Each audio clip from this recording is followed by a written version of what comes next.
Tá? Dê um okzinho com a mãozinha. Ótimo. Perfeito. Obrigada.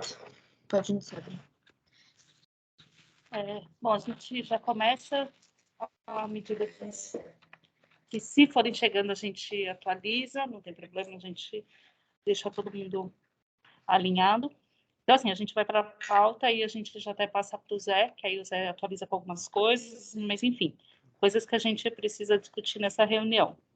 Os grupos de trabalho que a gente está organizando, realização de palestras, que a gente precisa ver com vocês os temas que vocês acham pertinente, né, para a gente organizar. A gente foi convidada para participar, não é participar sem custo, né, participar com custo, mas enfim, do Família no Parque, então a gente também precisa discutir o quanto que vale a pena, se vale a pena, enfim, o que a gente vai fazer. O edital aberto de chamamento de artesão, participação na DW, e o que é isso? Desculpa. Do pequenos eventos, tá. E o edital de chamamento público para a realização de pequenos eventos.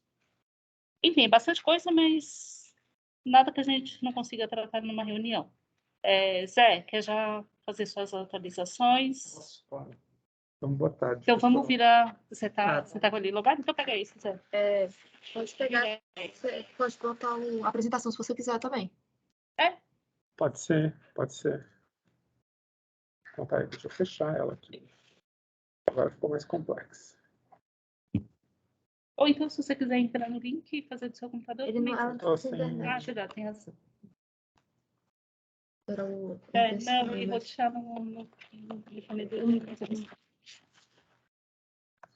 A Margot está falando que ela não está conseguindo entrar na reunião, nem a Marli Trinames.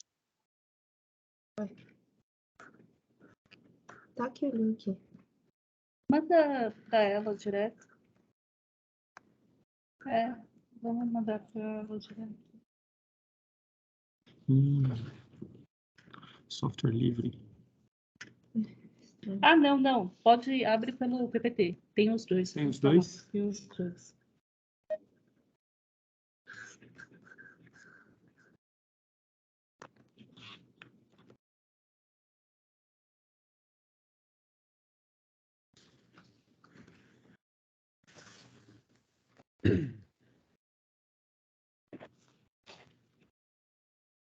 Cadê a reunião?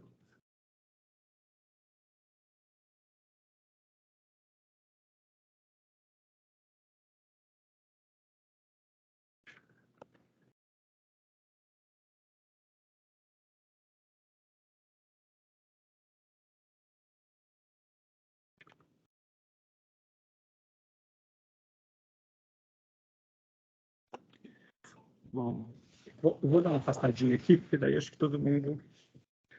Boa tarde, pessoal, tudo bem? O pessoal que está online está conseguindo me escutar? Legal. Vou fazer para vocês... vocês estão vendo aqui? Querem sentar mais para cá, assim, para a gente... Porque acho que aqui foi até onde ele chega. Já que deu. Eu vou só contar como é que anda, como é que andam as atividades da consultoria, né? O que a gente tem feito nesse último mês. Vou fazer um apanhado rápido do objeto grande, né? Que é a elaboração do Plano Estadual do Artesanato Paulista, que tem algumas etapas, a gente tem alguns produtos intermediários. Então, eu vou falar só dos andamentos das atividades, vou contar um pouquinho das atividades do projeto, vou contar um pouco o que a gente já encontrou de interessante, né? O que a gente entregou e quais são os próximos passos do nosso andamento. Então, o que está acontecendo hoje, né? Dentro do nosso cronograma. Ó, se vocês prestarem atenção, a gente está terminando o 9º mês da consultoria, né? O mês que vem a gente entrega o nosso 4º e penúltimo relatório desse ano de consultoria, tá? Então, a gente começou ali no mês 1 e no mês 2, né, na parte de estudos e definições, fazendo um mapeamento organizacional da Sutaco, fazendo o levantamento de algumas boas práticas no estado, no Brasil e no mundo, para, né, a gente conseguir entender como é que o artesanato é gerido em outros lugares do Brasil, né, como política pública em outros lugares do mundo. Depois a gente entregou uma versão digital do catálogo do artesanato paulista, e nesse momento a gente ainda está fotografando as obras, né? A gente está vendo a melhor maneira de fazer a fotografia das obras que vão compor essa edição do catálogo, tá? E aí depois a gente vai ver também a melhor maneira de fazer o lançamento disso. A gente pode conversar um pouco, se vocês também quiserem. Mas a gente está nesse pé com o catálogo, tá? E o que a gente está fazendo do ponto de vista de pesquisa? A gente fez um levantamento grande, ligando para diversas artesãs, para diversos artesãos, para a gente conseguir entender um pouco como é que era a organização do artesanato do Estado de São Paulo. E, nesse momento, a gente está fazendo um levantamento, que é um levantamento um pouco mais técnico, no sentido de entender os arranjos produtivos. Como é que o artesanato é produzido no Estado de São Paulo hoje? Tá? Então, Quer que eu vamos? por favor. Posso... Você quer que eu passe outra? Pode passar, por favor. Porque acho que eu tenho não sei o que vai.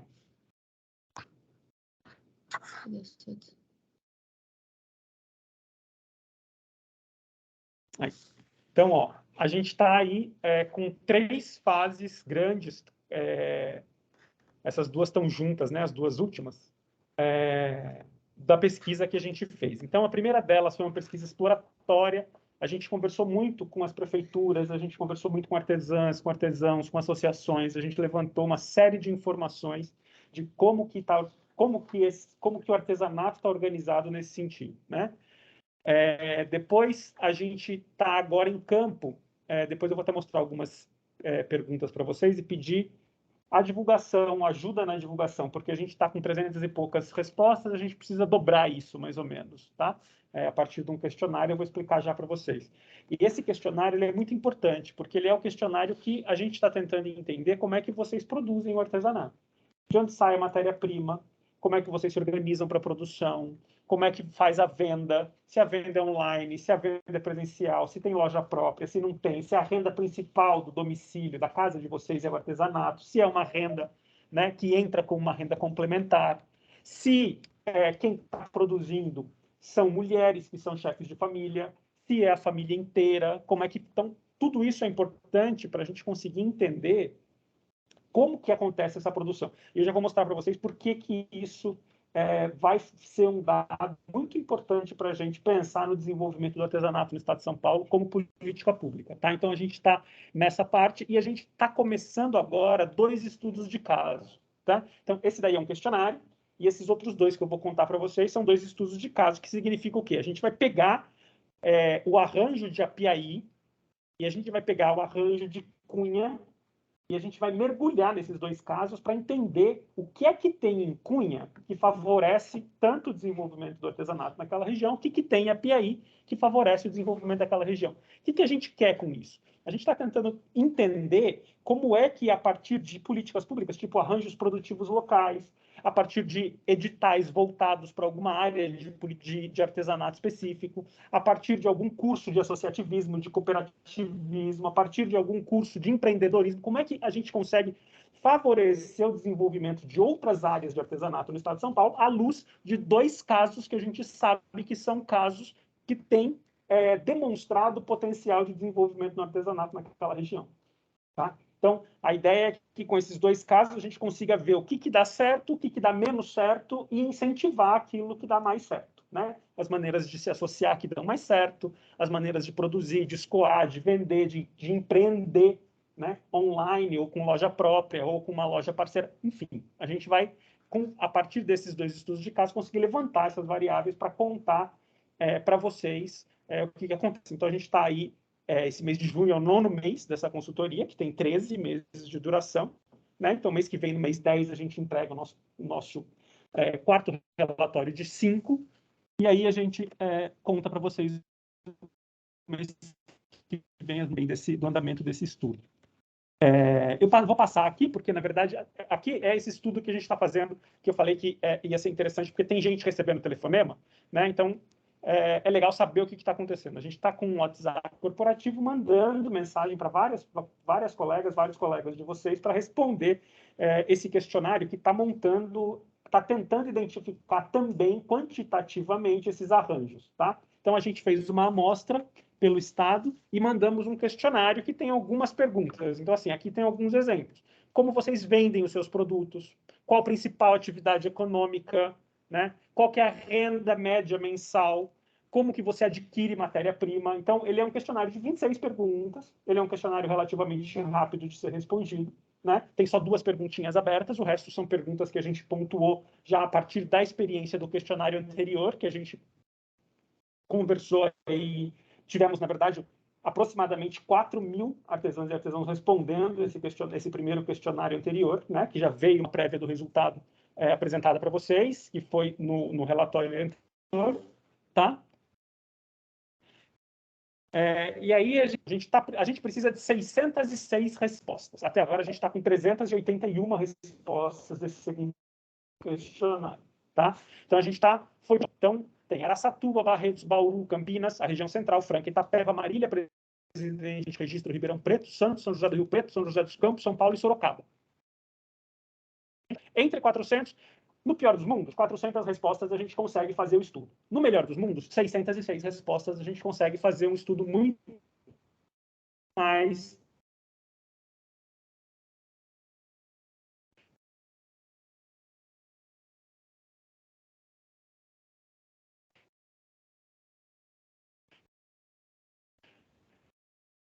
acentuado, produtivo, né, do artesanato no estado de São Paulo, tá? O que a gente já entregou e o que a gente achou até agora? A gente tem apoiado a Sutaco com algumas parcerias institucionais, né?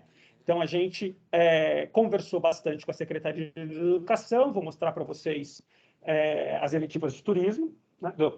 de artesanato, né? A gente conversou com o Centro Paula Souza para pensar alguns cursos, a gente conversou com o pessoal do D&D Shopping, com o pessoal do Sheraton, com o pessoal do Blue Tree Hotels, né? Para quê? Para a gente tentar abrir algum tipo de negociação para fazer venda, né, de artesanato no hotel, de repente, né, da gente conseguir fazer, quem sabe, né, vamos sonhar alto, o lançamento do catálogo no shopping do D&D, com aquele bando de gente comprando artesanato, né, as eletivas de artesanato para molecadinha do ensino básico, 6º, 7º, 8º, 9º e ensino médio, né? Vou mostrar para vocês, vou falar. Colocar os cursos técnicos do Centro Paula Souza, o trabalho de conclusão de cursos sobre artesanato em parceria com as prefeituras, para montar feira, de repente, né? Para dar algum curso de empreendedorismo como trabalho de conclusão de curso. Então, tem algumas possibilidades que a gente está investigando. A presidenta do Blue Tree, que é a Checoaoki, né? Ela ficou muito interessada em colocar artesanato nos hotéis dela, no estado de São Paulo. Ela queria uma lista, naquela hora, a gente estava na reunião, a Beatriz estava junto, ela queria uma lista naquela hora de quanto artesanato a gente tinha para disponibilizar para ela colocar nos hotéis. A gente vamos conversar um pouquinho mais. Que a gente até organiza, mas a gente precisa de um tempinho para organizar isso. Então, assim, são algumas parcerias, né, que a gente tem auxiliado a Adriana e a Beatriz nesses encaminhamentos. A gente mapeou as tipologias pelo estado, né? Então, a gente mapeou as tipologias mais comuns do estado de São Paulo, que são têxtil, madeira e sintético. Mas a gente mapeou todas as outras. A gente distribuiu, esse daí é o mapa do artesanato do estado de São Paulo.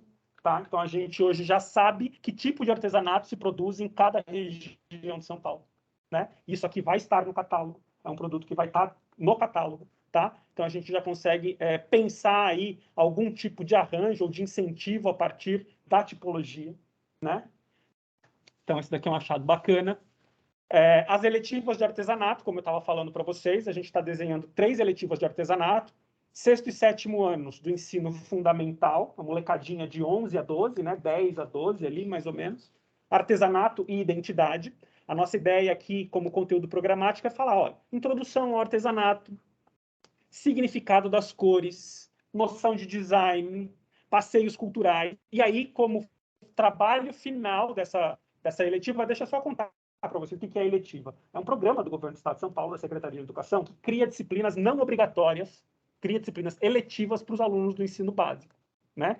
E a ideia é colocar ali uma eletiva de artesanato para toda a molecadinha ali, a partir dos 10 anos até o final do ensino médio, quando eles estão ali com 17, né? Então, a primeira, eles vão se pensar em relação ao artesanato. Fazer manual, conhecer, explorar, né? As diversas matérias, as diversas texturas, as diversas técnicas, e no final, eles montam uma exposiçãozinha, né? Dos trabalhos deles, 6º e 7º anos. Para o 8º e 9º, a gente está pensando em sair de si e ir para a sociedade. O artesanato em relação com a sociedade. Aí a gente, de novo, né, discute um pouco da introdução ao artesanato. A gente vai ver a relação do artesanato com festas e festivais, com passeios culturais, o artesanato tradicional, o artesanato popular, o artesanato contemporâneo conceitual, né? E aí a gente vai, então, o trabalho de final desse curso, a gente está propondo que seja a confecção do mapa do artesanato local. Então, eles vão sair a campo, eles vão fazer estudos do meio, né? Quando a molecada sai da escola e vai ver o que está acontecendo, entrevistar as artesãs, entrevistar os artesãos, tentar entender o que acontece no município, para conseguir montar esse mapa, né? Do município onde fica a escola, do mapa do artesanato. E, finalmente, para o ensino médio, 1º, 2º e 3º anos, a proposta é artesanato e empreendedorismo. Vamos aprender a vender, né? Aprender a empreender com o artesanato. Então, deixa eu só terminar aqui. Aí tem as feiras, né? E tem o planejamento das feiras. E aí a ideia mesmo é de que se monte no município uma feira de artesanato em parceria com a escola, com as artesãs e com os artesãos locais. Então, a ideia é que tem internet, aqui tem empreendedorismo, aqui tem ajudar com site, a montar site, etc. Então, aqui tem uma série de possibilidades de atividade que a gente pode fazer com o ensino médio, já pensando no trabalho, né, no artesanato como trabalho, no artesanato, né, como profissão, no artesanato, um artesanato profissionalizado no sentido do comércio, no sentido da estrutura do negócio, no sentido da venda, tá bom? Obrigado. Aí aqui a gente fez um estudo também com algumas sugestões de atividades que podem ser desenvolvidas pela Sutaco, e aí esse daqui é um cruzamento, né? O que tem mais impacto aqui nesse eixo é mais fácil de implementar. Então, é um jogo de ganha-ganha. O que está mais fácil de implementar, né, com aquilo que vai ter maior impacto? Então, a gente chegou a conversar e a discutir algumas vezes a questão do credenciamento por aplicativo, por exemplo, né, que já tem uma atividade dessa natureza em andamento. A gente chegou a discutir a criação de alguns vídeos instrutivos, atividade desses alguns vídeos a distribuir para fazer, e a parceria com o Sebrae, né, para o desenvolvimento de cursos de negócio. Tudo isso tem um protótipo pensado também, que já foi entregue para vocês, a gente já teve a oportunidade de comentar, né, e de contar para vocês. São sugestões de priorização de atividades que já entraram também no nosso radar, né? O que acontece aqui? A gente fez uma estimativa das lojas de São Paulo. O que a gente fez? O CNAE, né, atividade de trabalho, levantou isso para o estado de São Paulo a partir de um CNAE específico, né, que é Comércio Varejista, Souvenir, Bijuteria e Artesanato. Tem problemas nessa metodologia, né, porque ela pode estar contada para baixo e ela pode estar contada para cima. De qualquer maneira, a gente chegou num número, né, em São Paulo de aproximadamente 8.200 empresas de pequeno porte e 14.000 MEIs. 14.500 MEIs estão cadastradas aqui neste. A gente está falando aí de 20.000, 25.000 empreendedoras e empreendedores aproximadamente neste CNAE, né?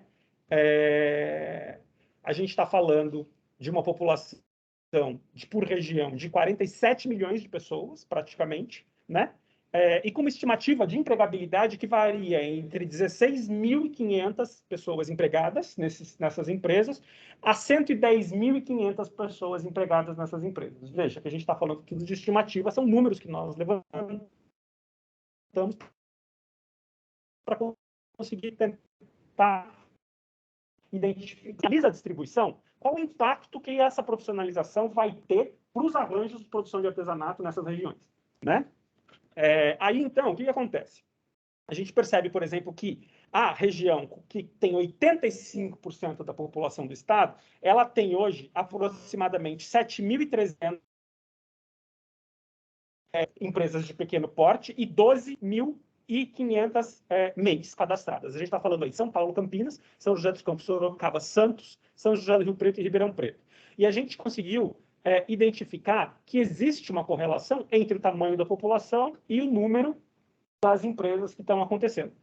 Na outra ponta, a gente viu, por exemplo, que na região que tem 15% da população do estado, a gente tem 930 empresas e 2.000 empreendedores individuais, né? Com um potencial de empregabilidade entre 1.300 e 10.000 pessoas nesta região, que concentra 15% da população. Então, o que a gente achou de muito interessante aqui, ó?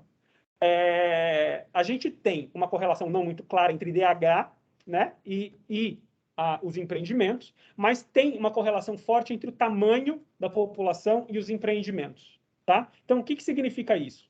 A gente pode assumir a hipótese, né, a partir desse estudo, de que se a gente colocar dinheiro de política pública para incrementar a produção do artesanato, a gente vai aumentar o PIB desses municípios. Então, assim, ele vai contribuir de alguma forma no crescimento do município, porque a gente identificou uma correlação positiva entre o tamanho do PIB dessas regiões e a quantidade de empreendedoras e de empreendedores com lojas de artesanato que tem nesse lugar, tá? Nessas regiões.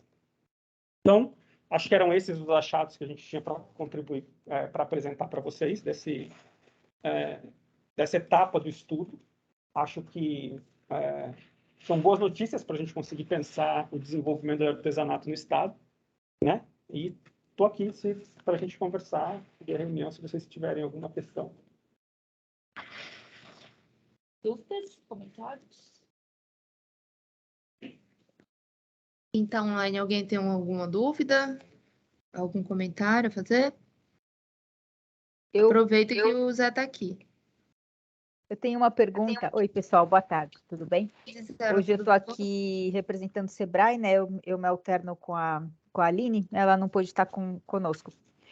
Como vocês estão pensando? Eu gostei muito, né? Parabéns. Tá? Você falou muito rápido, mas a gente pôde acompanhar, eu sei que o tempo é curto. Mas como que seria, uma vez que esse plano tiver concluído, e já tem, assim, ele já está bastante encorpado, né? Já está bem desenvolvido, como seria a estratégia de implementação? O que a gente está pensando? A gente divulga entre todos os artesãos, a gente tem aí umas parcerias que você citou, né, que já estão sendo conversadas, a Sutaco que coordena isso, como que é a estratégia? Eu acho que a Adriana pode responder melhor do que eu, Gisela, tudo bem? Mas, assim, eu acho que a hora que a gente vai partir para o planejamento estratégico propriamente dito a partir de julho, né? A gente está imaginando um planejamento participativo, né, com o CAP, para a gente conseguir criar mesmo o livro do planejamento, né, com as metas, as diretrizes, as ações necessárias para viabilidade, implementação, etc. Então, eu acho que o produto grande que a gente deixa a partir dessa rodada de gestão do CAP, né, e até o final desse ano, é de fato uma estratégia de implementação das diretrizes que forem estabelecidas no processo de planejamento estratégico, né? E aí a gente vai pensar as diretrizes, a gente vai pensar as ações estratégicas também, e a gente vai pensar algum tipo de viabilidade de implementação, né? Mas eu acho que o que a gente consegue fazer de agora até o final do ano é estabelecer algumas parcerias dentro de todo esse arcabouço, né? Deixar implementada, como as eletivas de turismo, de artesanato, por exemplo, ou até o curso ou até a estratégia que a gente pensou com vocês para aquele outro programa, e pensar mesmo como que essas grandes diretrizes ficam de legado para a implementação. Eu acho que o grande ganho nesse sentido é que, eu não sei se pela primeira vez, mas eu não escutei falar no trabalho de investigação de outro plano do artesanato paulista, né? Então, assim, eu acho que já é um legado bastante importante para o Estado de São Paulo, para todas as artesãs e os artesãos participarem, né, da elaboração de um planejamento e ter um instrumento na mão que seja um instrumento de uma política de Estado, né? A gente vai passar por uma troca de governo e fica um documento pensado pela coletividade das artesãs e dos artesãos para o que seja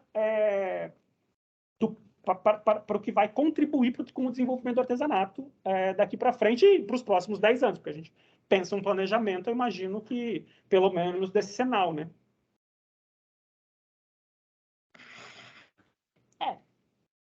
Ixi, aqui no meu celular já caiu a internet.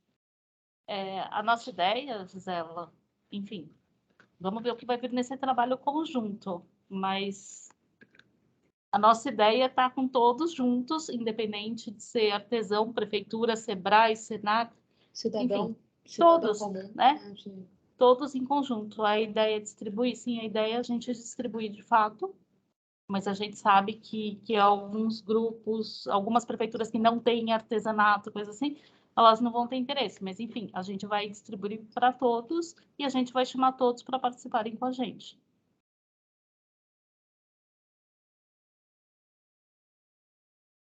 Mais Ok, alguma coisa? obrigada. E a gente já passa para os próximos itens. Podemos passar para os... Oi, Zé. Não, só estava vendo se já parou de compartilhar a apresentação. peraí. Você mencionou duas cidades que estariam como Apiaí e Cunha. Apiaí e Cunha. Elas foram, pelo que eu percebi aqui, foram seu fruto de investigação mais acentuado. Elas estão sendo agora. Então, qual foi a dinâmica que você entendeu para chamar eleger essas duas cidades? E não eleger outras cidades que você já conhece, que são artesãs, que fomentam isso? Tá. Cunha, porque lá já tem uma organização, né, reconhecida, um APL, um arranjo produtivo local de artesanato, com um tipo de artesanato muito forte, né, em oposição à Apiaí, cerâmica aqui em Cunha. A Apiaí tem uma diversidade maior de tipos de artesanato, né, e uma organização menor. Então, o que a gente vê, superficialmente ainda, porque a gente não começou o estudo de caso propriamente dito, é que tem bastante coisa acontecendo em Apiaí, né? Se a gente pegar essa edição do Revelando São Paulo, por exemplo, a que vai agora, né, esse ano de 2022, a Apiaí apresentou de um tudo, né? A Casa do Artesão da Apiaí. Tipo, tinha de boneca a festa, passando por comida, nananana. Então, assim, e do artesanato mesmo tinha algumas coisas apresentadas, tá? Então, a gente pegou duas regiões que uma delas já tem um potencial, foi reconhecido, né? Ela tem um potencial que começa a partir do processo migratório japonês da década de 50, com os fornos de alta temperatura. Recebeu, no começo dos anos 2000, um forno de alta temperatura do governo do estado. Então, assim, ela vem tendo, ao longo do tempo, a produção de cerâmica fomentada por políticas públicas e por um processo cultural local muito forte.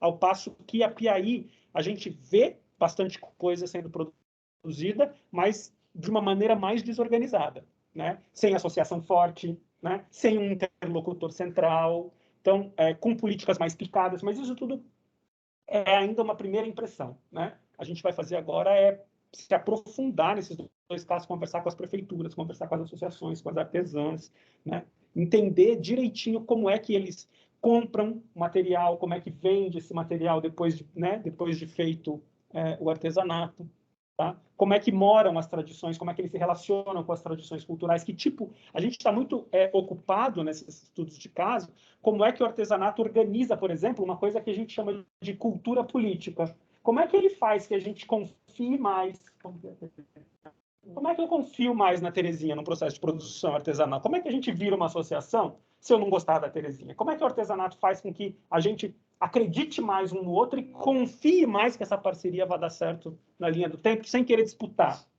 né? Então, será que o artesanato contribui com isso de alguma maneira? É uma das perguntas que a gente vai fazer, né? Que relação que o artesanato nessas duas cidades tem com as tradições culturais, com as tradições religiosas, né?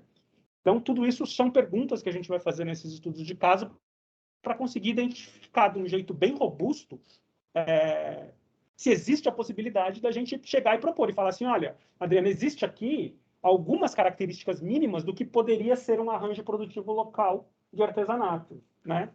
Então, financia aqui, financia o curso de capacitação em cooperativismo, né? Ou então faz a parceria com a prefeitura para distribuir algum tipo de incentivo via edital. Ou então monta uma feira local, porque é isso daqui que está trazendo as pessoas, né? E está gerando esse círculo virtuoso do artesanato regional. A forma, acho que dos programas é trazer a pessoa, o artesanato, para fora do âmbito familiar, certo? Jogar isso para o espectro populacional, certo? Você põe isso na população. Gosto mais na ideia de quando é pluricultural. Certo? Tem várias culturas acontecendo naquela forma artesanal. E quando você fala de um povo só faz cerâmica, tal, acho que aquele tipo de monoartesanal, monossegmento, ele limita muito. Certo? Você vai fazer uma feira, você faz uma feirinha, tá? Pega lá meia dúzia, 3, 4 artesãos ou 4 indústrias que vão estar por trás disso. No entanto, quando você pega um monte de pequenos, que esse que está desorganizado, que precisa dessa nova organização, esse cara tem muito mais chance de andar. Porque se não der um lado, opa, ali, já vai saindo. Tem um plano B na mão. Certo? Eu acho que a saída é bem olhar assim para onde o povo está fazendo mais artesanato, de quantidade, diferenciado. A gente está procurando olhar assim, quem que cada um faz alguma coisa, mas eu acho legal quando muitos fazem muitas coisas. Certo? E aí você tem isso, você consegue esparramar isso, você consegue ter uma dinâmica maior, você consegue trazer, o cara não vendeu, porque eu sou artesão. Tem dia que não vende nada, mas um colega que vende outro tipo de artesanato, vem, e aquilo lá monta a sua feira. Certo? No dia seguinte você está lá, incentivado para ir de novo, fazer aquilo lá. Então, olhe para isso com carinho, fala assim, puxa, é bacana quando... Acho chato quando você vai em umas feiras, assim, que eu já fui muita feira que só tinha coisinha de cerâmica. Só tinha bumba meu boi, tem um monte de coisa que é feito lá da Grécia e tal. Aí eu vi 1, 2, 3, 7 barracas, eu já falo, bom, ok, bacana, volto? Não. Agora, se você vai num outro lugar que você está segmentado, assim, com diversos segmentos acontecendo, cultura de outras regiões, cultura alimentar, cultura, sei lá qual for, literária, teatro, seja lá, você vai juntar tudo no estudo. Isso vai agregar informação. Certo? Isso vai trazer para nós aqui experiência de a gente fazer um baita evento, porque as cidades pedem eventos. Certo? E o cara quer ir passear, quer se levantar a família, quer agregar conhecimento, agregar um filho e tal. E falou também de cultura na escola, certo? Você colocar isso na escola. Já tem isso na escola, pouco agendado. A educação artística, nos meios da escola, fazia isso. Depois foi jogada de meio apertado. Você não consegue mais um educador artístico com qualidade de você fazer um monte de eventos na classe. Grana, que é caro, né? Você fala assim, vamos levar cerâmica para o pessoal. Toma um pacotinho de cerâmica lá para fazer. Quanto custa? Tem todo mundo que tem capacidade de fazer isso? Caro. Então, nas escolas já tinha educação artística. Já tinha. A gente vai fazer eletivas, né? Uma disciplina eletiva, já tinha. É só fomentar essa daqui que já... Opa, amigo, como é que faz isso? Qual foi a experiência que esse cara teve que não deu certo? Eu já participei de aula, já dei aula também, então eu sei o que deu certo e o que não deu. Mas vamos ver se de repente um programa novo, uma consciência nova, olhando para um lado diferente, eu acho que pode ter uma coisa bem abrangente. Rogo que seja mais abrangente do que só canalizado, só centralizado. Certo? Que seja bem aberto, assim, democrático para os que entram e democrático para os que estão fomentando a coisa, que você, ele, a secretaria, os artesãos, as indústrias, possam também olhar e falar assim, olha, vamos buscar um espectro maior de informação, um espectro maior de artesanato. né? Mas isso aqui dá um calor. Mas é isso. Mas complementando o que foi falado, eu até comentei com a Beatriz e com a Adriana, que lá na nossa região já tá iniciando os passos, né? Quero até parabenizar o SEBRAE, e nós tivemos uma reunião semana passada, junto com o pessoal da Companhia Suzano, né, que sempre auxiliou o artesanato na região do Alto Tietê, e vai estar auxiliando os artesãos que tiverem renda até menos do que um salário e meio. Um salário e meio não, R$ 1.500, né? Isso já é um grande passo, porque outrora esses recursos vinham para as prefeituras, e agora já estão trabalhando na ponta. Isso é muito importante. E para a gente fica até muito feliz. E é gratificante, que a luta não é em vão. E até agradecer ao SEBRAE, que a gente sempre cobrou uma proximidade mais do SEBRAE com os artesãos, que a gente via nos outros estados, era muito, muito forte. E São Paulo ainda estava meio tímido, né? E graças a Deus agora a gente sente que está se incorporando mais, né? E com esse trabalho que você vem fazendo, com certeza, a gente vê que realmente alguma coisa está acontecendo já. A gente agradece, porque a gente vê que nessa gestão do CAP, ela está andando, ela está funcionando. Não com palavras, mas com ações, né? Porque, na realidade, eu como artesão, a gente já ouviu muitas falácias, muitas coisas, e hoje a gente está vendo a coisa criando corpo. Voltando, né, ao assunto, eu como artesã, né, lá na Praça da República, que leva a confiança ao cliente, eu falar, eu tenho uma licença, a subprefeitura nos acompanha, a gente tem uma licença para poder trabalhar. Então, os clientes confiam muito quando a gente tem esse apoio, né?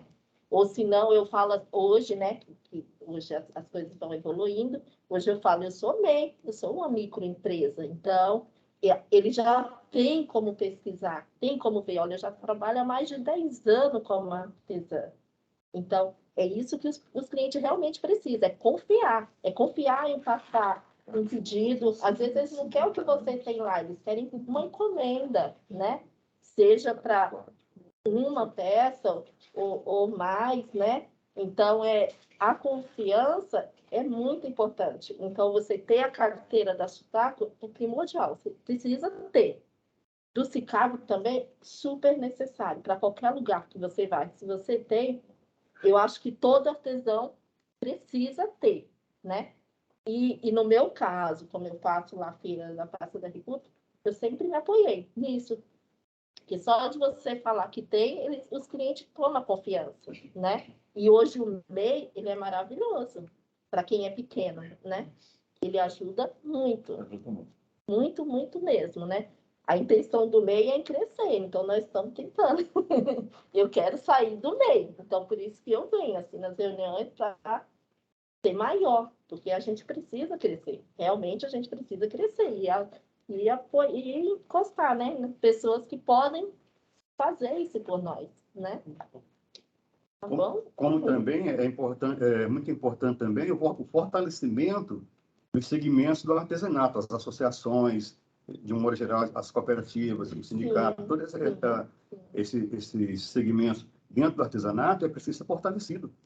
Que está muito esquecido lá na ponta, lá, às vezes a gente sozinho, como diz o ditado, capengando, né? Mais pela ideologia de querer ver as coisas funcionar. Então, é importante que nós tenhamos essa visão de fortalecer também esses segmentos do artesanato. Isso mesmo. Por isso que eu entrei na diretoria do sindicato, somos 15 artesãos. Então, a diretoria são só artesãos e é para isso mesmo. Nós estamos aqui representando muitos, mas é para chegar no melhor lugar, para conseguir levar todos aqui estamos já, realmente é para isso, né? São passos pequenos, mas necessários, né? Para melhorar sempre, né? A gente precisa, muito. Estamos agradecidos pelo que já temos, né? Mas precisamos mais, né?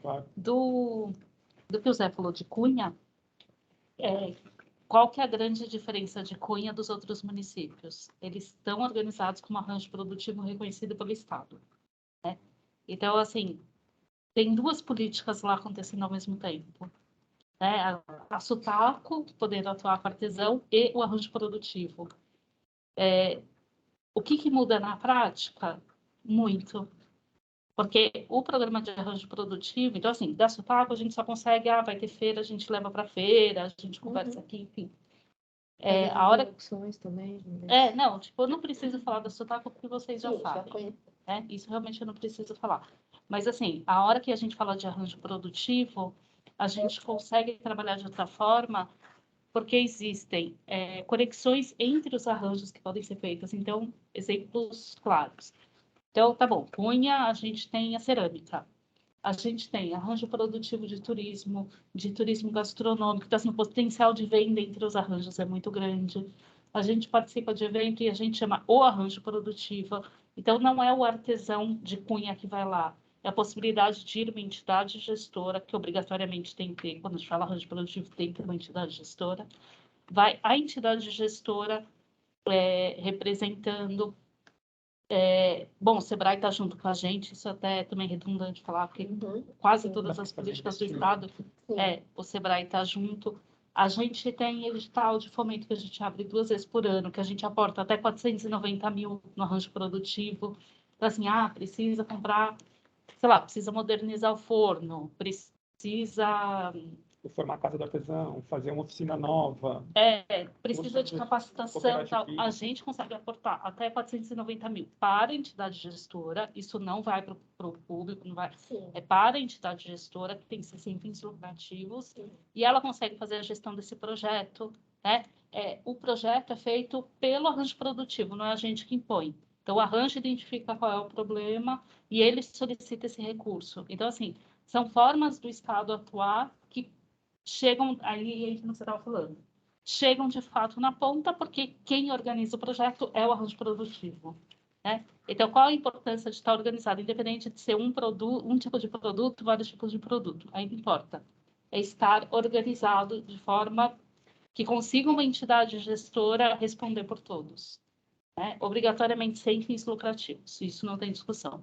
Pode ser prefeitura, pode ser associação, pode ser sindicato, não tem problema, mas, enfim, tem que, de fato, estar organizada, tem que trazer o desenvolvimento para a região, né? Não é só, estamos todos juntos fazendo um curso junto. Não, não é. Tem que trazer o desenvolvimento para a região, né? Tem que estar fortalecido. Então, assim, são 2 possibilidades que a gente tem de trabalhar com a região, né? Quando o Zé colocou. Então, assim, a Piaí tem um potencial? Tem, mas ele está desorganizado. Então, enquanto estiver desorganizado, ele não é um arranjo produtivo. É um grupo de artesãos produzindo. Então, assim, é um potencial desperdiçado, basicamente.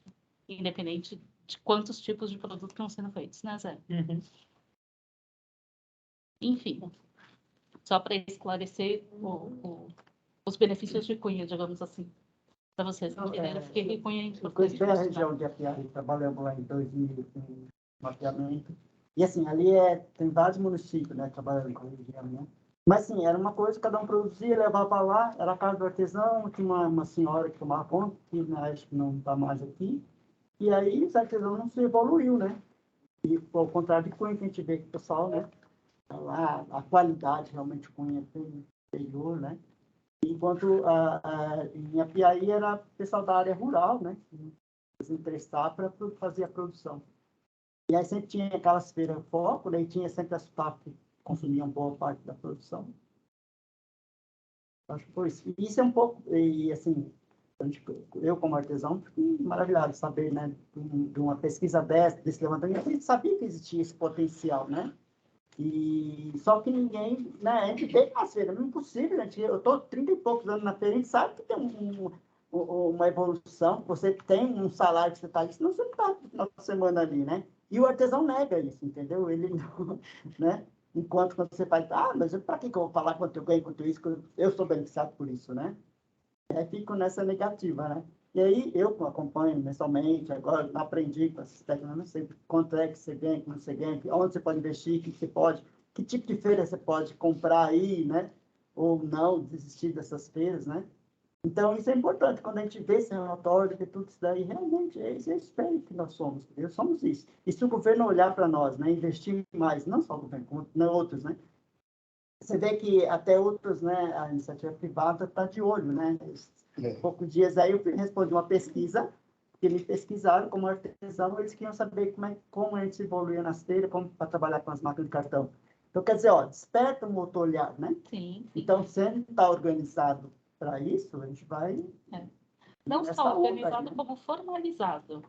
É que isso faz muita diferença. Exatamente. Porque aí você aparece de fato, né? Porque se você vai fazer negócio, como por exemplo, compra, né? Chega lá, né? Se você é formalizado, tem como emitir uma nota e tal, cara, opa, vou comprar com você, vou fazer negócio com você. Passa mais segurança. Esse que é acho que é o resultado positivo para nós, né? O MEI ajudou muito nesse parâmetro, né? Facilitou em grande parte, porque facilitou a burocracia de se abrir uma empresa, emitir nota fiscal. Você consegue fazer isso com facilidade. Você quer mandar para outro estado, obrigatoriamente você tem que ter uma nota fiscal. Certo? Para fazer um comércio regional, não, mas eu quero exportar. Você tem que ter nota, você tem que estar falando, mas você é pequeno, não pode exportar? Eu sou pequeno e eu exporto. É isso. Pode, um curso aberto aí. Eu falei agora, eu vou fazer um carimbinho, 50 anos. Eu estou trabalhando já com uns 50 anos. Eu descobri que a prefeitura, já fui atrás, já tenho. Para mim, da oficina de artesanato, não cobra nota fiscal, não é nem cobrado. Quer dizer, então, hoje eu posso dar a oficina e forneço lá, né? Porque a gente cobra por hora, né? E forneço a nota fiscal, não tem nem gasto para mim. Ó, que maravilha! Então, a gente vai evoluindo também. Então, eu iniciei há mais de 10 anos atrás, mas hoje eu já dou oficina. Então, a gente evolui sim, a gente pega vendas maiores, Claro. né? Então, é maravilhoso. Então, o que a gente precisa realmente é o governo ali, ó, ao nosso lado, nos apoiando para a gente cada vez melhor. Iremos, É né? isso. Né? Iremos. Precisa muito. Vamos evoluir. Para isso, nós estamos aqui, vamos apertar. Vou pegar uma aguinha e ver se o café dessa Secretaria de Desenvolvimento é melhor para você tá.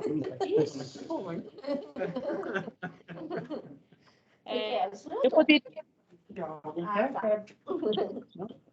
Acho que eu vou pegar Oi? água. Eu poderia me pronunciar? Eu não... É a primeira vez que eu estou participando da reunião de vocês. Vocês estão me ouvindo? Sim, sim. Então, eu sou a Terezinha Pedroso, eu sou vice-prefeita aqui na cidade de Santa Isabel. Fiquei muito feliz quando eu fiz uma visita à Cunha e vi a estrutura deles. Gostei demais de ver as cerâmicas. E nós fomos com uma excursão que me agradou muito ver todo mundo adquirindo os produtos, né? E saí de lá bem encantado, né? Vendo o potencial de Cunha. Nós aqui de Santa Isabel, a gente vem se esforçando ao máximo para valorizar o artesanato local. Até porque muitos artistas, se a gente não valoriza, ao longo dos anos, eles vão caindo no esquecimento. Muitas artes e até mesmo a história de como construir, né, aquele produto e como conceber, cai no esquecimento e muito se perde.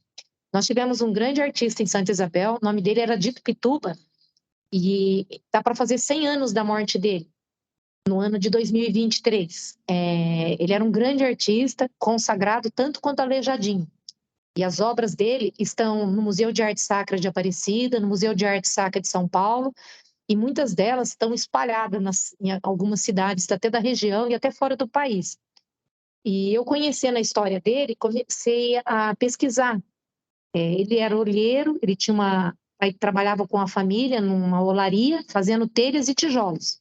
E ele descobriu o dom de fazer o artesanato, né? As paulistinhas, muito famosa, né?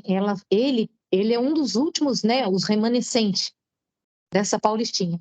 Eu sei que o Museu de Arte Sacra de São Paulo tem 1.400 obras dele. Por uma razão que agora não vem ao caso, né? Eu falar, essas obras foram sendo levadas aos poucos do nosso município de Santa Isabel na década de 1970. E muitos dos munícipes mal conhecem o Dito Pituba, mesmo ele tendo nascido, vivido aqui. Eu conheci há pouco tempo um artista que retrata e faz muitas obras com barro, e conheci também uma outra próxima da região, que a mãe dela era uma grande difusora das obras do Dito Pituba, na região de São José dos Campos, que está tão pertinho da gente.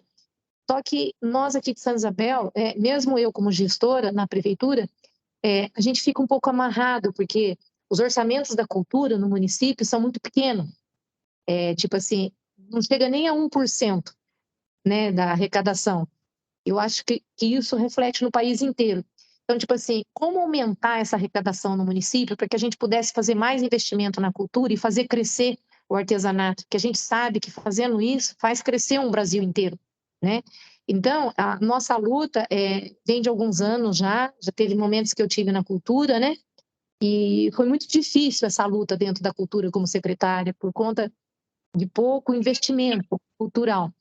Mas o que eu pude fazer, né, dentro dessa ideia, a gente conseguiu.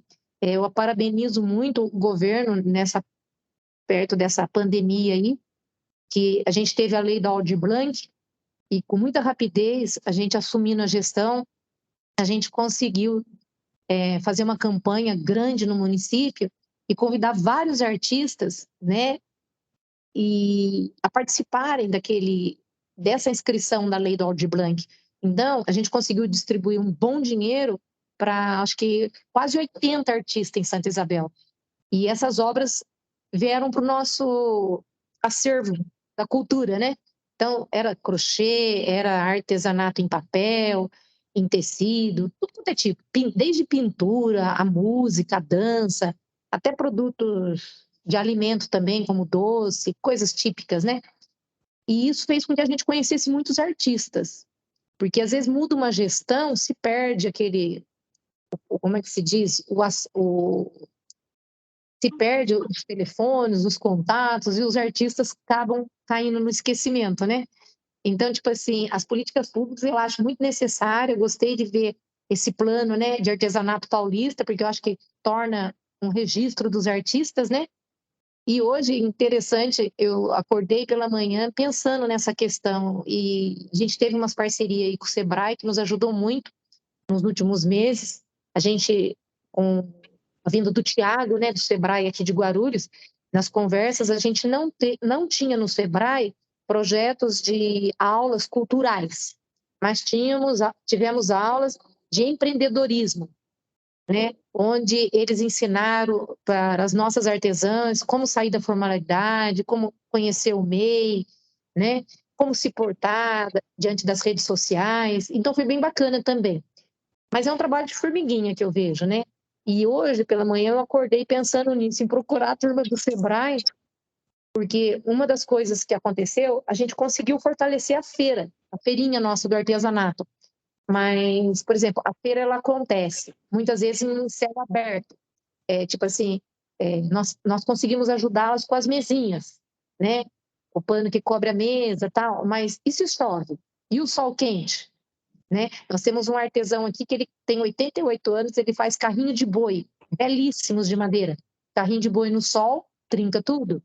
Então, tipo assim, como dar suporte para essas artesãs terem condições de expor em feira livre, sabe? Teria o Sebrae, de repente, por isso que foi a vontade de procurar o Sebrae, teria aí uma linha de crédito para esses artesãos?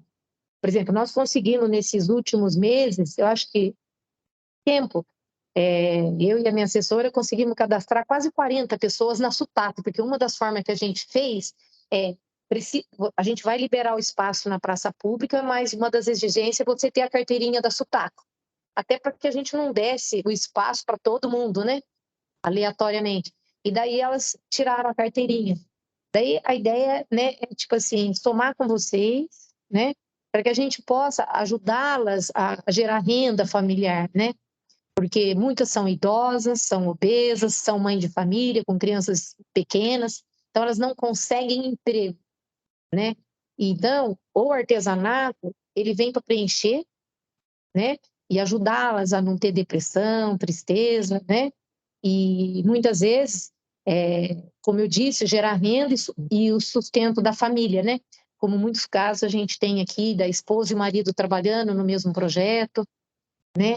E Eu não estou conseguindo ler isso. Daí a ideia é tentar fazer essa situação acontecer. O Sebrae ajudou o pessoal do produtor rural aqui a construir a própria barraca. Fizeram de bambu, sabe? A barraquinha, e ficou muito linda, simpática. Maravilhosas as barracas deles. Ficou bonito demais. A gente está trabalhando já com eles todo sábado, com dia fixo, né? Agora, para as artesãs, né? Como poderia ser a barraca delas, né? Qual o custo? Porque eu tentei levantar custo de barraca para a gente adquirir em São Paulo, em outros lugares. Você começa no valor de 800, vai parar em 1.600, sabe? Então, eu fico pensando, sabe? O que o governo poderia nos ajudar? Só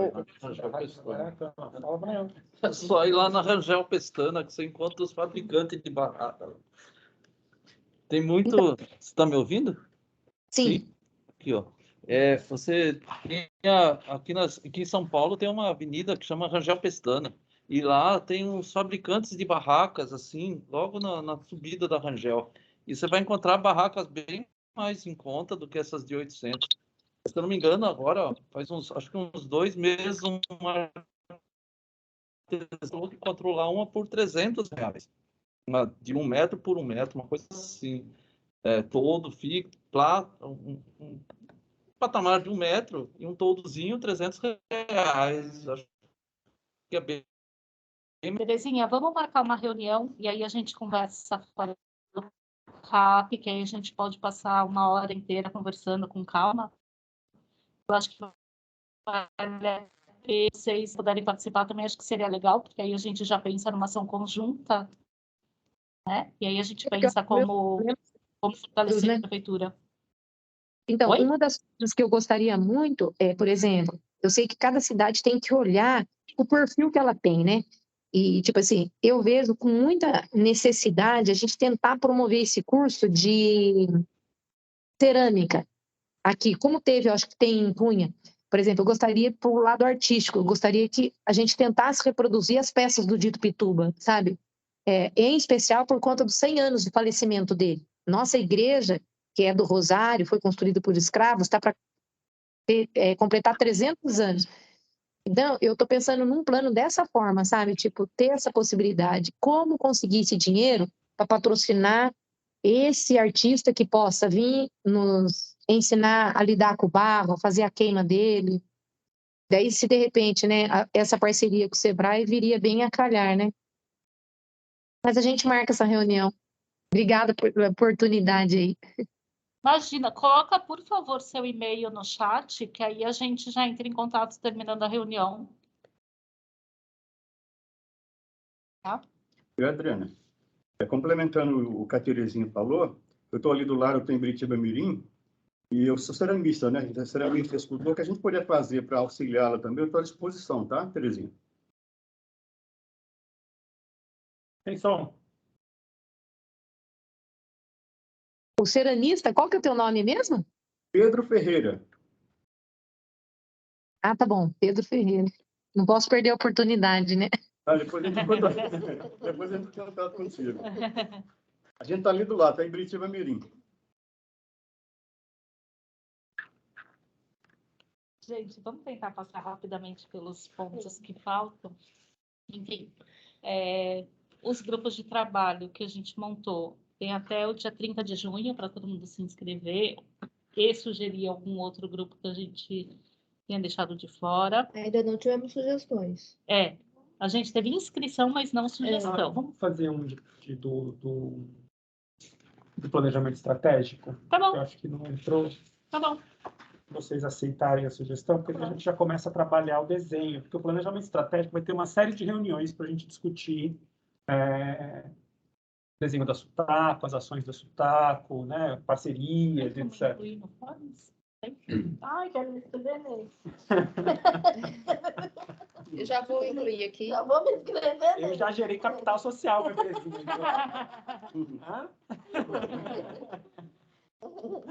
Então, a Beatriz já inclui, aí já fica mais esse. Mas, enfim, continuamos aceitando novas sugestões, independente disso.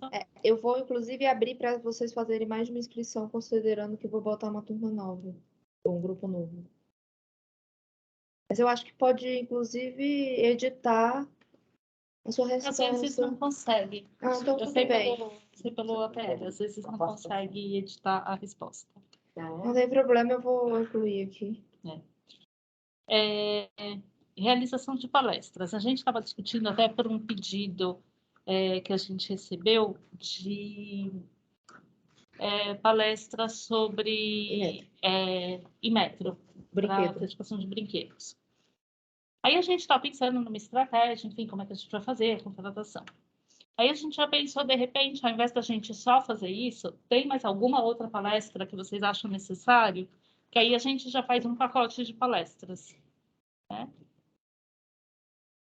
Você sabe que eu noto com todos os cursos de qualificação que você faz, mesmo que você faz no Sebrae, que eu já fiz alguns, e que você repara tal, não tem, assim, eu sinto um curso assim que ensine a abordagem de venda. Porque você produz o seu artesanato, tá? Você tem o cara mais durão sabe, o cara mais chucro, vamos dizer assim, no comércio. Aí você não tem técnica para você abordar o cliente, como é que você tem que se comportar, o que você tem que conversar, como é que você chega no, sabe, o encantamento do seu produto para o cliente, fazer o cara, eu tenho a necessidade de levar aquilo, eu vou comprar aquilo porque eu quero. Então, sabe, todos esses, já também fui balconista de Casa Bahia. E assim, não Bahia, foi um comércio, mas era bem comércio assim. E o cara, o proprietário te ensinava. Assim, as técnicas para você fazer a abordagem do cliente, você nunca chega na frente dele, pergunta de cara, sabe? Essas coisas assim. Então, tem caras que são especialistas nisso, que eles sabem fazer isso. Tá? E eu acho que isso falta para o artesão sair do ninho dele e enfrentar o cara de frente, enfrentar o comércio. Porque na hora que ele está no standard dele, ele está vendendo.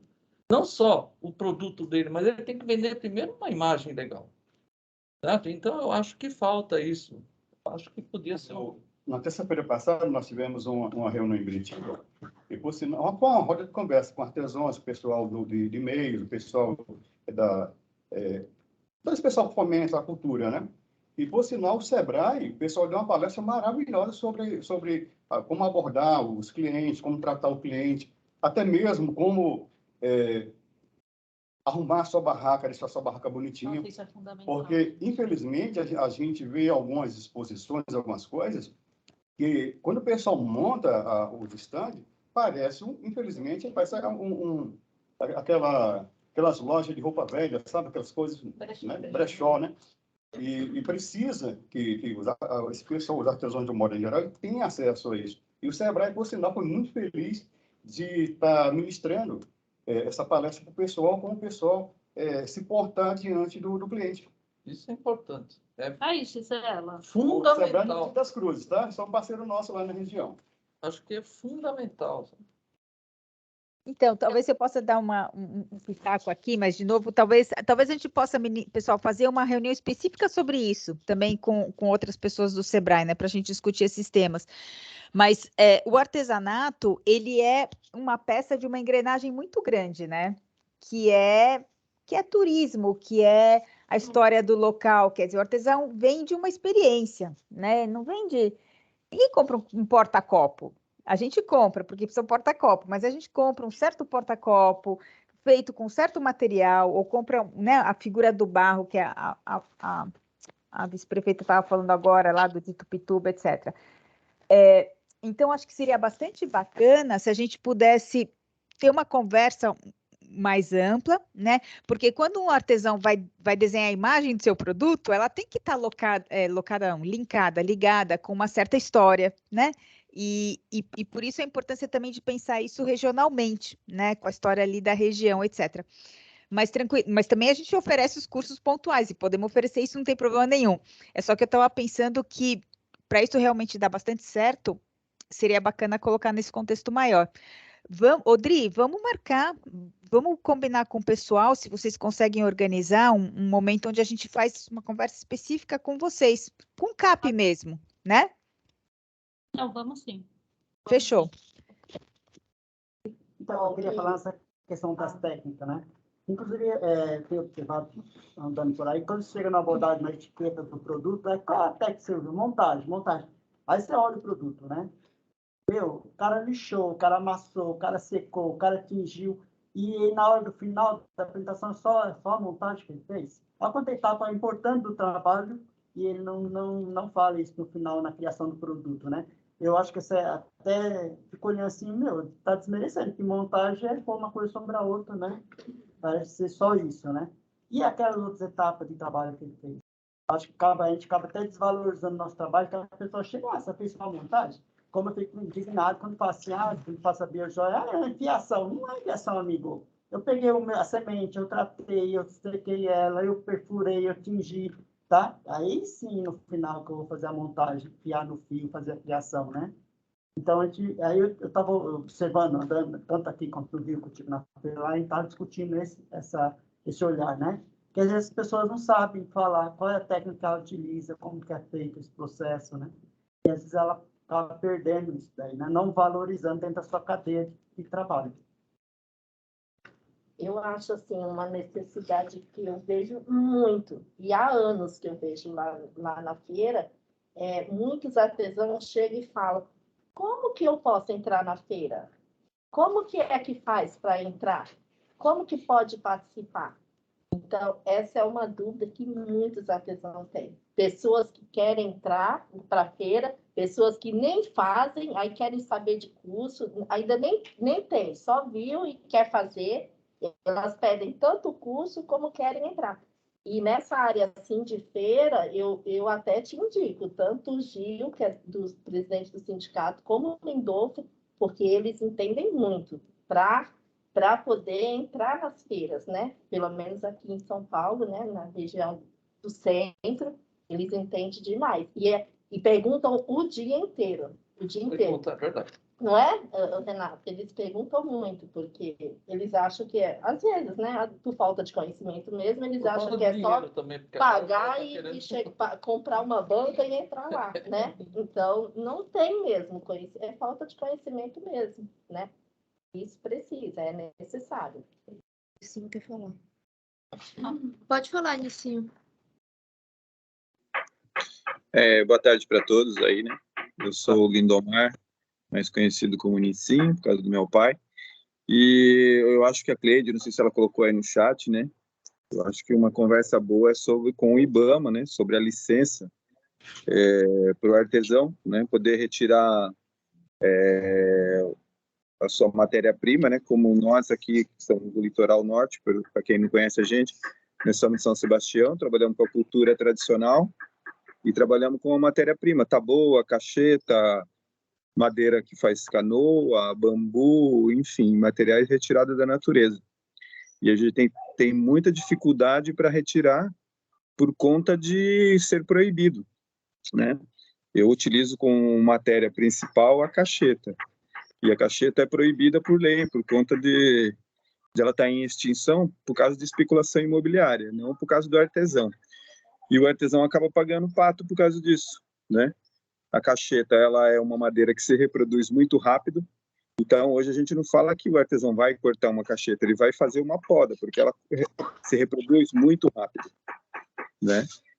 E a gente tem muita dificuldade. Hoje, para a gente retirar, a gente tem que ser ilegal, né? Porque a gente não tem licença para isso.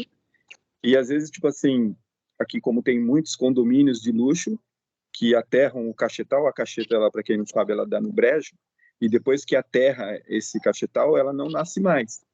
Então, essa cacheta ela vem se diminuindo cada vez mais por conta da especulação imobiliária, porque o pessoal vem à terra, constrói os grandes condomínios, e para isso se tem uma licença ambiental, mas o pior, quando se derrubam essas madeiras, não se tem assim um cadastro dos artesãos para avisar, olha, pessoal, caiu, vamos aterrar né, vamos fazer um condomínio em determinado lugar, né, vai ter madeira lá, vocês podem estar retirando, ou eles cortarem e mandarem para os artesãos, né, que já tiverem um pré-cadastro, enfim. Mas não, eles aterram, se você for tirar lá, é crime, mesmo ela estando caída, a gente não pode transportar, porque a gente, além de precisar de uma licença para corte, precisa de uma licença para transportar essa madeira. Então, às vezes, você tem a madeira e não consegue transportar por conta que é proibido o transporte da madeira. Se pegar, é cana, entendeu? Você vai preso porque você está transportando uma madeira que já estava caída. Enfim, então a gente tem muita dificuldade e a gente acaba driblando o sistema para continuar mantendo a cultura. Eu trabalho 40 anos com artesanato tradicional, mas de uns tempos para cá a gente vem utilizando outro tipo de madeira, madeira de poda, enfim, o pessoal acaba, às vezes, nesses lotes que o pessoal acaba tirando, a gente pega ilegalmente, né, escondido, para poder continuar o nosso trabalho, porque senão a gente não consegue trabalhar, senão eu já tinha parado há muito tempo, né? Se a gente não tivesse esse driblando o sistema, por exemplo, a aldeia indígena, lá tem muita cacheta aqui em São Sebastião, e a gente tem uma parceria com o pessoal da aldeia, eles têm autorização para tirar, mas eu não tenho autorização para transportar, então eu consigo pegar alguma madeira com eles, quando eu preciso, mas só que eu não tenho autorização desse transporte. Então, é muito problemático para nós, né? Como a gente fez uma reunião com os artesãos aqui a semana passada, aqui no nosso espaço, a Cleide Toledo estava com a gente, e a gente falou bastante sobre essas legislações, e teve uma artesã que falou, eu não dou mais aulas, não faço mais oficinas, por conta que eu vou estar ensinando uma coisa ilegal, porque senão a pessoa vai querer retirar madeira, né? E aí, como é que vai ser se ela for presa? Eu que ensinei? Não, então eu não vou mais fazer oficina. Então isso é muito triste para nós, né? E a gente não consegue esse respaldo com o IBAMA, com ninguém. As leis são muito rígidas e a gente fica com medo, então fica assim, né? Esperando que alguém faça alguma coisa. Enfim, a gente queria essa reunião então com o IBAMA, ou com os órgãos competentes, com alguns deputados, que possam encaminhar uma legislação, né, para ter essa flexibilidade para os artesãos, porque isso, o que eu sofro aqui, eu acho que muitos artesãos sofrem também, né, por conta de estar retirando algum material da natureza que é proibido. Enfim. Deixa a gente pesquisar aqui direitinho, ver como que está a legislação, e aí a gente, de qualquer forma, a gente pensa em alguma palestra para esclarecer tudo, independente de conseguir algum avanço ou não. A gente pensa uma forma de divulgar tudo, deixar bem claro. Cleide, eu anotei do IBAMA, eu não tinha visto o chat, mas, enfim, agora já vi tudo. E a gente pensa também uma palestra para abordar não só a parte da madeira, como a parte também da taboa. As outras licenças que precisam. Legal. Show. Obrigado pela oportunidade. Também, dependendo da... Eles tombam o processo e o material. Aí entra também... depende da localidade. Mas muito órgão envolve. Mas o IBAMA sobrepõe.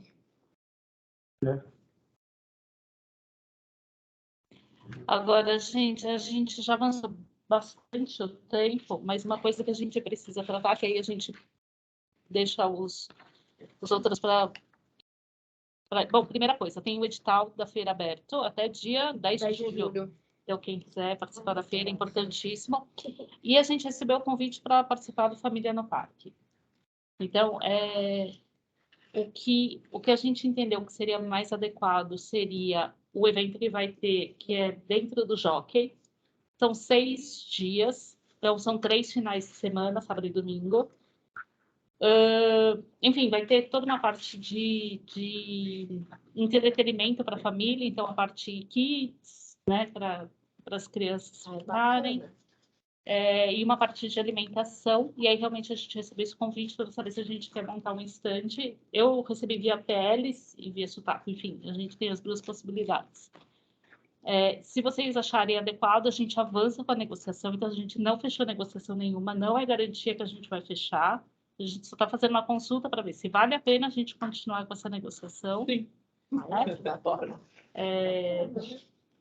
Enfim, porque a gente realmente precisa saber se teria adesão. É uma negociação que não é uma empresa que está acostumada a trabalhar tanto com o governo, então a gente sabe que vai ser trabalhosa. Então, realmente, a gente queria ver se... E é onerosa? Sim, para os sempre, artesãos, né? também? Não, para Sotaco. Então, é interessante. Sim. Porque se só convidam a gente sempre fala ok, né? A gente nunca fala não. Mas onerosos são os 500. Não, no Jockey. Jockey é um lugar bacana e eu já vi exposição lá, já participei ali do evento. É bom? Eu Bom particularmente público, classe A, assim, quem vai ali é o pessoal da Redondeza, ali da região. E também tem você vê assim, quando você faz um anúncio lá no Jockey, ali na região, você faz anúncio nas coisas de cavalo, nos criadores, sabe? Aí é outro patamar, outra esfera. Ótimo. Bacana. Tá. Então, a gente toca com a negociação. De novo, não é promessa, porque a gente sabe que é o começo de uma negociação com a empresa, então ainda tem chão. Mas alguma coisa prioritária para a gente falar hoje? Porque realmente a gente está bem... Não, eu acho que a gente fala no próximo. Já. Tá? Fechado. Gente, brigadíssima, então.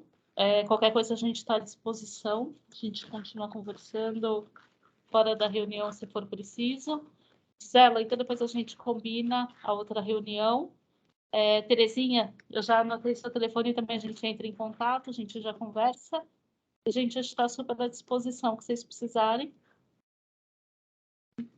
Obrigada, também estou à disposição. Dri, me procura mesmo na Paralela, vamos organizar, tá bom? Vamos sim. Obrigada, queridos.